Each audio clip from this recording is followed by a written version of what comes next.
2021 சட்டமன்ற பொதுத் தேர்தல் போது திராவிட முன்னேற்ற கழக தேர்தல் அறிக்கையில் இன்றைய முதலமைச்சர் அன்றைக்கு எதிர்க்கட்சி தலைவராக இருக்கின்ற பொழுது தேர்தல் அறிக்கையில் வெளியிடுகிறார். திராவிட முன்னேற்ற கழகம் ஆட்சிக்கு வந்தால் அரசு பணியிடம் 3 லட்சம் காலி பணியிடம், அரசு சார்ந்த காலி இருப்பிடங்கள் 2 லட்சம், ஆக மொத்தம் 5.5 லட்சம் அரசு காலி பணியிடங்கள், அரசு சார்ந்த காலி இருப்பிடங்கள் இருப்பதாக அறிவிக்கப்பட்டு திராவிட முன்னேற்ற கழகம் ஆட்சிக்கு வந்தால் இந்த காலி பணியிடங்கள் அனைத்தும் நிரப்பப்படும் சொன்னாங்க. கடந்த சட்டமன்ற கூட்டத்தொடரில் இந்த ஆட்சியில் 50,000 பேருக்கு தான் இந்த அரசு காலி பணியிடங்கள் நிரப்பப்பட்டதாக அறிவிப்பு சட்டமன்றத்தில்.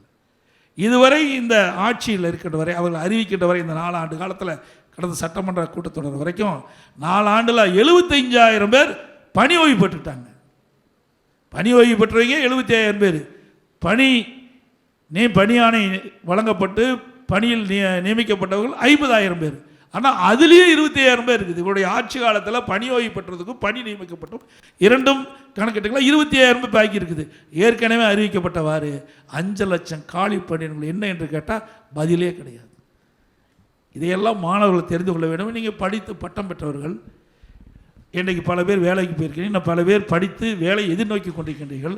இந்த அரசு காலி பணியிடங்கள் நிரப்பப்பட்டால் அவர்களுக்கு வேலைவாய்ப்பு கிடைக்கும். அதற்காகத்தான் இந்த கருத்து சொல்கிறேன்.